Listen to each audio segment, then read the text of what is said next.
రేపే రెండవ శ్రావణ శుక్రవారము. ఎంతో పవిత్రమైనటువంటి రోజు. లక్ష్మీదేవికి ఎంతో ప్రీతికరమైనటువంటి రోజు. ఈ రెండవ శ్రావణ శుక్రవారాన్ని అందరూ కూడా ఎంతో విశేషంగా జరుపుకుంటూ ఉంటారు. ప్రత్యేకంగా పూజలని, నైవేద్యాలని, వ్రతాలని, నోములని ఎన్నో రకాలుగా చాలా సంతోషంగా జరుపుకుంటూ ఉంటారు. ఇంతటి విశేషమైనటువంటి రోజున ఇంట్లో ఆడవాళ్ళు తెలిసి తెలియక పొరపాటునైనా సరే ఈ కూర వండినా, తిన్నా కూడా చేతిలో చిల్లి గవ్వ కూడా మిగలదనమాట. అంటే అష్ట కష్టాల పాలైపోయి అప్పుల పాలైపోతారు. 7 జన్మల దరిద్రం అనేది పట్టి పీడిస్తుంది. కాబట్టి ఇంట్లో ఆడవారు పొరపాటును కూడా ఈ కూరననేది వండొద్దు. అలాగే బయట కూడా ఎక్కడా కూడా తినొద్దనమాట. ఎందుకంటే తెలిసి తెలియక చేసేటటువంటి పనుల వల్లే మనము ఎంతో కష్టపడి భక్తి శ్రద్ధలతో పూజలు చేసుకొని ఎంతో నియమనిష్టలతో చేసుకున్నా సరే అలాంటి వాటికి కూడా ఫలితం అనేది లేకుండా పోతుందనమాట. కాబట్టి ఎక్కువగా ఏంటంటే ఇంట్లో ఆడవాళ్ళు కూర వండే విషయంలోనే ఇలాంటి పొరపాటు అనేది ముఖ్యంగా జరుగుతూ ఉంటుందన్నమాట. అంటే మాంసాహారం తినకూడదు అన్నటువంటి విషయం ప్రతి ఒక్కరికి తెలిసిందే ప్రత్యేకమైనటువంటి ఇలాంటి విశేషమైన రోజుల్లో. అయితే మరి కూరగాయల్లో కూడా కూరగాయలంటే అన్నీ తినొచ్చు శాకాహారం కాబట్టి అని చెప్పి అలా భావిస్తూ ఉంటారనమాట. కానీ కొన్ని ప్రత్యేకమైనటువంటి ఇలాంటి పండుగ రోజుల్లో కూరగాయలు కూడా మనం కొన్ని అనేది తినకూడదు అని చెప్పేసి మనకు శాస్త్రాల్లో చెప్పటం అనేది జరిగింది. అలాంటి కూరలు ఏంటంటే పొరపాటున వండుకున్నా తిన్నా కూడా మనము అంటే కష్టాలనేవి కొనుక్కొని తెచ్చుకున్నట్లు మరీ అవుతుందనమాట. తెలిసి పట్టుకున్నా, తెలియక పట్టుకున్నా నిప్పును పట్టుకుంటే కాలుతుంది కదండీ! చిన్నపిల్లలు తెలియక నిప్పును పట్టుకున్నా వాళ్ళకి తెలీదులే అని చెప్పేసేసి అది కాలకుండా ఉంటుందా? అలా ఉండదు కదా! కాబట్టి తప్పన్న తర్వాత తెలిసి చేసినా, తెలియక చేసినా తప్పు తప్పేననమాట. అలాంటి పొరపాట్లనేవి జరగకుండా ఈ రోజున చక్కగా ఈ కూరననేది వండొద్దు. జాగ్రత్త పడండి. ఈ వీడియో మీ కంట పడటం నిజంగా ఒక అదృష్టమనే చెప్పుకోవాలనమాట. కాబట్టి వీడియోని ఎక్కడా స్కిప్ చేయకుండా చివరి వరకు విని ఎందుకంటే మీకు మరింత ముఖ్యమైన సమాచారం కూడా అందుతుంది. కాబట్టి పూర్తిగా విని ఒక లైక్ ఇచ్చి సపోర్ట్ చేయండి. చక్కగా రేపు రెండవ శ్రావణ శుక్రవారం ఏంటంటే మనకు శ్రావణ మాసంలో ఈ రెండవ శ్రావణ శుక్రవారాన్ని ఎంతో భక్తి శ్రద్ధలతో నియమనిష్టలతో మన హిందూ సాంప్రదాయంలో పూజించుకుంటూ ఉంటారు. ముఖ్యంగా లక్ష్మీదేవిని పూజించుకుంటూ ఉంటారనమాట. శుక్రవారం అంటే లక్ష్మీదేవికి ఎంతో ప్రీతికరమైనటువంటి రోజు. అందులో ఈ శ్రావణ మాసంలో వచ్చే రెండవ శుక్రవారం అంటే ఎంతో గొప్పగా విశేషంగా పూజలు జరుపుకుంటూ ఉంటారు. ఈ రోజున మీరు చేసేటటువంటి పూజలు అవ్వచ్చు, వ్రతాలు అవ్వచ్చు, మీ సంపాదనను పెంచడానికి, మీ భర్త యొక్క ఆదాయాన్ని పెంచడానికి, మీ కుటుంబంలో సుఖ సంతోషాలతో అష్టైశ్వర్యాలతో ఉండటానికి ఈ రోజున మీరు మహాలక్ష్మీదేవి అమ్మవారిని పూజించడం అనేది ఎంతో కోట్ల రెట్ల ఫలితం వస్తుందని చెప్పుకోవచ్చు అనమాట. కాబట్టి ఇంట్లో పొరపాటున ఏంటంటే ఈ కోడిగుడ్డని, చికెన్ అని, మటన్ అని అంటే నాన్ వెజ్కి సంబంధించినటువంటి ఎటువంటి పదార్థాలను కూడా పొరపాటున వండొద్దు. బయట కూడా తినొద్దనమాట. ఎందుకంటే బయట తిన్నా కూడా మళ్ళీ మనం ఇంట్లో తిరుగుతూ ఉంటాం కాబట్టి అది కూడా మనకు దోషం అనేది తగులుతూ ఉంటుంది. ఏముందిలే అని చెప్పేసేసి కొంతమంది ఏంటంటే నాన్ వెజ్ని చూడంగానే తినాలి అని అనిపించేస్తుంది అనమాట. ఎందుకంటే నాన్ వెజ్ ప్రియులు చాలామంది ఉంటారు కదా! వాటిని చూడంగానే తినాలి తినాలి అని చెప్పేసేసి వాటి మీద ఆకర్షితులవుతూ ఉంటారు. కానీ అలా పొరపాటును కూడా తినకూడదండి. అలాగే ఆ తినకూడని కూరగాయలు చూసే ముందల తినాల్సినవి కూడా ఉన్నాయండి. ఈ రోజున ఏంటంటే ఆ లక్ష్మీదేవి అమ్మవారికి నైవేద్యంగా పాయసము, పొంగలు, గారెలని, బూరెలని, పులిహారని, పానకము ఇలాంటివన్నీ కూడా నైవేద్యంగా పెడుతూ ఉంటారనమాట. అంటే ఈ రోజున చక్కగా ఇంట్లో ఉదయాన్నే లేచి ఇలాంటి ప్రసాదానికి సంబంధించినటువంటి వంటకాలన్నీ కూడా ఇంట్లో ఆడవారు చేస్తూ ఉంటారనమాట. చాలా బిజీగా ఉంటూ ఉంటారనమాట.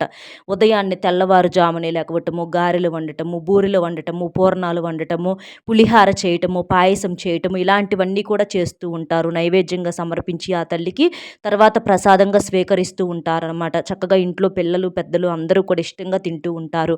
ఇలాంటి ఆహారం తినటం వలన ఈ పండుగ రోజుల్లో మీకు ఎంతో ఆయుష్ పెరుగుతుంది, ఆరోగ్యం పెరుగుతుంది. శాకాహారం అండి మాంసాహారం అనుకుంటాం కానీ అలవాటయ్యి ఉండి మాంసాహారం కన్నా ఈ శాకాహారం అనేది 100 రెట్లగా మనకి ఆరోగ్యాన్ని పెంచుతుంది, ఆయుష్ను కూడా పెంచుతుందన్నమాట. ఇలాంటి వాటి వల్ల పిల్లలకి బుద్ధి, తెలివితేటలు, పెద్దవాళ్ళల్లో కూడా ఇమ్యూనిటీ పవరు, ఆరోగ్యం అనేది పెరుగుతుంది. నిమ్మకాయ పులిహార అనేది ఆరోగ్యానికి ఎంతో మంచిదనమాట. మంచిగా మన బాడీకి సి విటమిన్ అనేది అందుతుందన్నమాట. అలాగే మనకి ఈ పొంగలి, ఈ పాయసము ఈ గారెలు, బూరెలు ఇవన్నీ కూడా మనలో మంచి ప్రోటీన్‌ని పెంచటానికి, మంచి పోషకాలను పెంచటానికి, మనలో ఏదన్నా అనారోగ్య సమస్యలు ఉన్నా కూడా వాటన్నింటిని తొలగించటానికి కూడా బాగా ఉపయోగపడతాయన్నమాట. కాబట్టి మీరు తినవలసినటువంటి పదార్థాలైతే ఇవన్నమాట. అలాగే ఈ రోజున చక్కగా కలశాన్ని కూడా ఇంట్లో రెడీ చేసుకొని పూజ చేసుకోండి. అంటే ఈ రెండవ శ్రావణ శుక్రవారం రోజున మీరు కలశాన్ని కూడా రెడీ చేసుకొని పూజ చేసుకోవటం వల్ల మీ పూజకేంటంటే ఇంకా తొందరగా ఫలితం అనేది వస్తుందనమాట.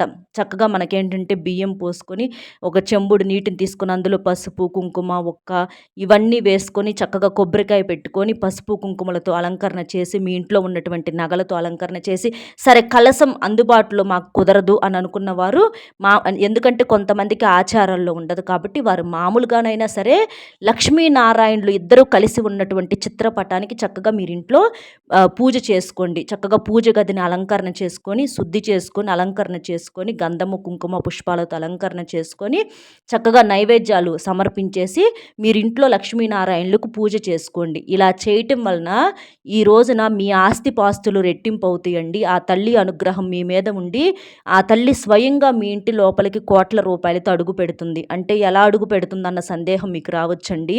అలా అంటే దైవం ఎప్పుడు కూడా మన ముందుకు దైవం రూపంలో వస్తే అది తట్టుకొని చూసే శక్తి మనకు ఉండదన్నమాట. కాబట్టి దైవం ఏదో ఒక రూపంలో మనకు దారులు చూపిస్తుంది. కలుసుబాటుని ఇస్తుందనమాట. అలాంటి కలుసుబాటు వచ్చినప్పుడు రూపాయి కాడ రూ. 10 వస్తాయి. 10 అనుకున్న కాడ 100 వస్తాయి అనమాట. 100 అనుకున్న కాడ 1000 వస్తాయి. అలాగా కలుసుబాటు అనేది ఆ తల్లి అనుగ్రహంతో మనకు రావాలన్నమాట. కాబట్టి చక్కగా ఇలాంటివి చేసుకోండి. అలాగే ఈరోజు తాంబూలాలు అంటే ఆడవారు చక్కగా తాంబూలాలు ఇంట్లో లక్ష్మీదేవి తల్లి ముందల అలాగే నలుగురు ముత్తైదువుల్ని పిలుచుకొని కూడా ఇస్తూ ఉంటారండి.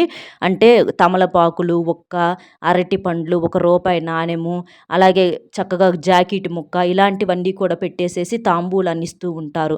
చక్కగా ఇంట్లో కూడా కొబ్బరికాయని కొట్టుకోండి. మీరు ఇంట్లో కొబ్బరికాయని కొట్టుకోవటం వలన మీకు అష్టైశ్వర్య ప్రాప్తి అనేది కలుగుతుందన్నమాట.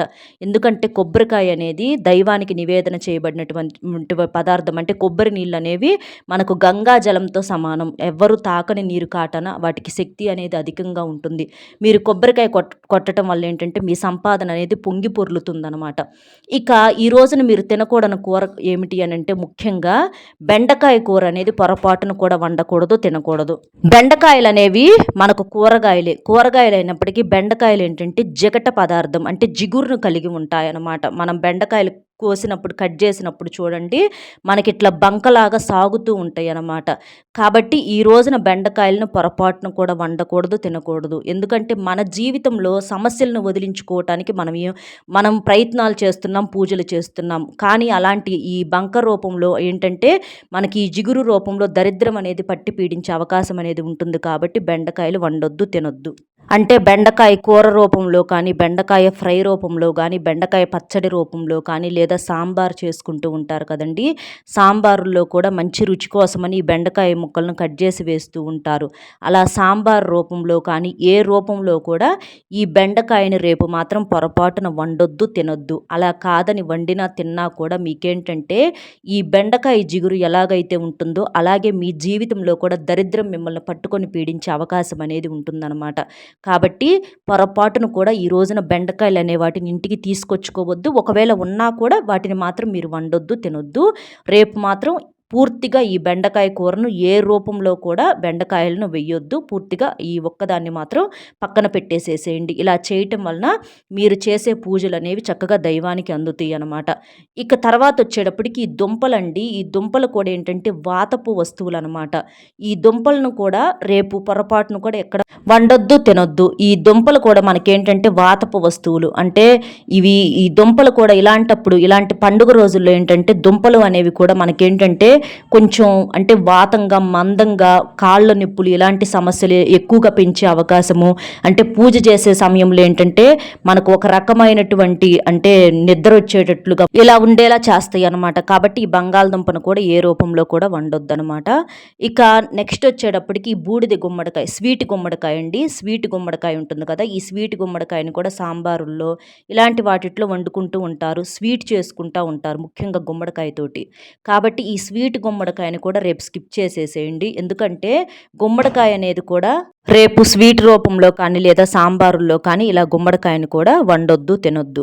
అలాగే బూడిద గుమ్మడికాయని ఏంటంటే బరువు తగ్గేటటువంటి సమస్యల్లో ఎక్కువగా ఈ బూడిద గుమ్మడికాయని జ్యూసుల రూపంలో తాగుతూ ఉంటున్నారు.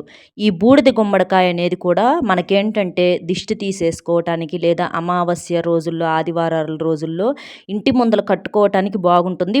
బరువు తగ్గే సమస్యకు కూడా బూడిద గుమ్మడికాయ అనేది చాలా మంచిదండి. మంచి పోషకాలు ఉంటాయి. కాకపోతే ఈ రోజున ఏంటంటే ఈ బూడిద గుమ్మడికాయని జ్యూసుల రూపంలో కానీ, కూరల రూపంలో కానీ ఎక్కడా కూడా వండొద్దనమాట. ఎందుకంటే బూడిద గుమ్మడికాయ వాడకం కూడా చాలా ఎక్కువైంది కాబట్టి మీరు వండొద్దు, తినొద్దు. కాబట్టి ఇక్కడ చూపించినట్లుగా బెండకాయలు, చికెను, ఇక నాన్ వెజ్‌కి సంబంధించిన చికెను, ఫిష్, మటన్ ఇలాంటివన్నీ, అలాగే దుంపలు, ఈ స్వీట్ గుమ్మడికాయ, కోడిగుడ్డు, బూడిద గుమ్మడికాయ వీటిని పొరపాటున కూడా రేపు ఎట్టి పరిస్థితుల్లో వండొద్దు, తినొద్దు. చాలామంది కోడిగుడ్డుని ఏంటంటే శాకాహారంగా భావించి కోడిగుడ్డును వండుతూ ఉంటారనమాట. పిల్లలకనో లేదా ఏదన్నా ఆరోగ్యం బాగోలేని వారికి కోడిగుడ్లు ఉడకబెట్టి ఇచ్చేస్తూ ఉంటారు తినమని అట్లా. కానీ కోడిగుడ్డు అనేది కూడా మనకు శాకాహారం కాదండి. కోడిగుడ్డు మాంసాహారమే.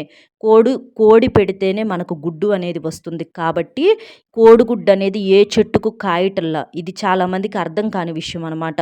కోడిగుడ్డు శాకాహారమా, మాంసాహారమా అనే సందేహం వస్తుంది. కానీ కోడిగుడ్డు అనేది మాంసాహారమే. చెట్టుకు కాస్తే గుడ్డును కోసుకొచ్చుకోవట్లేదు కదండీ! కోడి పెడితేనే గుడ్డు అనేది వస్తుంది కాబట్టి కోడిగుడ్డు మాంసాహారం. కాబట్టి కోడిగుడ్డును కూడా ఎట్టి పరిస్థితుల్లో వండకూడదు, తినకూడదు. కాబట్టి రేపు వండకూడని పదార్థాలైతే ఇవన్నమాట. వీటిని ఈ రెండవ శ్రావణ శుక్రవారం రోజున పొరపాటును కూడా వండటం కానీ, తినటం కానీ, లేదా బయట తినటం కానీ ఇలాంటివి చెయ్యొద్దు. చేస్తే మాత్రం చాలా ఇబ్బందులు పడాల్సినటువంటి పరిస్థితులు అనేవి వస్తాయి అన్నమాట. కాబట్టి జాగ్రత్తగా ఉండండి. అలాగే రేపు మీకు శక్తి ఉంటే ఒక పూట ఉపవాసం చేసే ప్రయత్నం చేయండి. అలా చేయటం వలన మీ పూజకు ఇంకా ఫలితం అనేది ఎక్కువగా ఉంటుందన్నమాట. అంటే ఆరోగ్యం సపోర్ట్ చేసిన వాళ్ళు, ఉండగలిగేటటువంటి వాళ్ళు. వారు నైవేద్యంగా అంటే గారెలు, పులిహార ఇలాంటివన్నీ కూడా పాయసము వీరు ఒక పూట చక్కగా ప్రసాదంలాగా స్వీకరించొచ్చు అనమాట.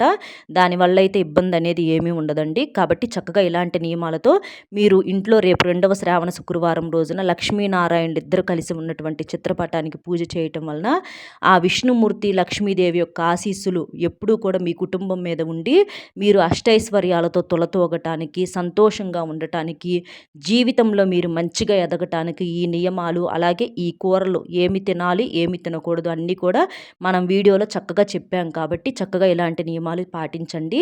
మీరు చేసేటటువంటి పూజకు ఒక మంచి ఫలితం అనేది దక్కుతుంది. కాబట్టి చక్కగా ఇలా చేయండి.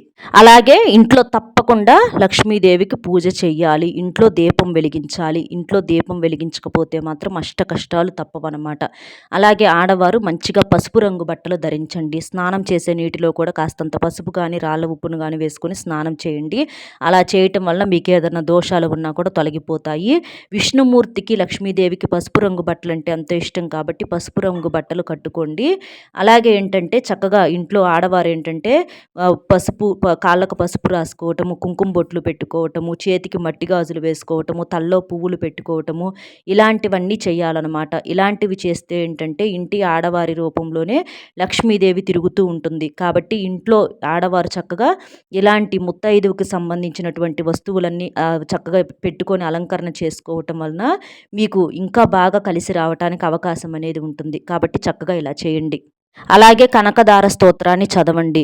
ఇంట్లో మట్టి ప్రమిదల్లో దీపారాధన చేసే ప్రయత్నం చేయండి. లేదు అనుకుంటే మామూలుగా మీకున్నటువంటి ప్రమిదల్లో అంటే ఇత్తడి అవ్వచ్చు లేదా వెండి అవ్వచ్చు వాటిలోనే చేయొచ్చు. కాకపోతే మట్టి ప్రమిదల్లో దీపారాధన రేపు లక్ష్మీదేవికి చేయటం వలన ఇంకా మీకు బాగా కలిసి వస్తుంది. ఆవు నేతితో దీపారాధన చేయండి. 5 ఒత్తులు వేసి దీపారాధన చేయటం వలన మీకు బాగా కలిసి రావడానికి అవకాశం అనేది ఉంటుందన్నమాట. కాబట్టి ఇలాంటి చిన్న చిన్న నియమాలు అనేవి పాటించండి. ఇలా కూరల విషయంలో కూడా ఖచ్చితంగా ఈ జాగ్రత్తలు అనేవి తీసుకోండి. పొరపాట్లు చేయమాకండి. అలాగే కామెంట్ బాక్స్లో వచ్చేటప్పటికి ఓం శ్రీ మహాలక్ష్మీదేవి నమః అనేటటువంటి కామెంటింగ్ చేయండి. అర్థమైంది కదండి.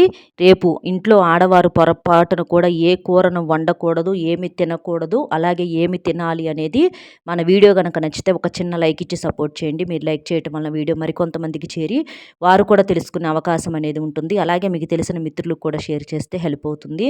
మొట్టమొదటిసారిగా మన ఛానల్ ఎవరైనా చూస్తున్నట్లయితే సబ్స్క్రైబ్ చేసుకొని పక్కనే ఉన్నటువంటి ఆల్ అనే బెల్ని క్లిక్ చేస్తే నేను పెట్టేటటువంటి ప్రతి వీడియో కూడా ముందుగా మీకు నోటిఫికేషన్ రూపంలో చేరుతుంది. కాబట్టి ఒక్క లైక్ ఇచ్చి సపోర్ట్ చేస్తారని చెప్పి మనస్ఫూర్తిగా కోరుకుంటూ, ఆ తల్లి యొక్క ఆశీస్సులు ఎప్పుడూ కూడా మీ కుటుంబం మీద ఉండి మీరు సంతోషంగా ఉండాలని, అలాగే ఈ 2వ శ్రావణ శుక్రవారాన్ని అందరూ కూడా ఎంతో సంతోషంగా జరుపుకోవాలని మనస్ఫూర్తిగా కోరుకుంటూ, ఒక లైక్ ఇస్తారని చెప్పి నమ్ముతూ మరొక మంచి విశేషంతో మళ్ళీ కలుద్దామండి. సర్వేజన సుఖినో భవంతు. నమస్కారం.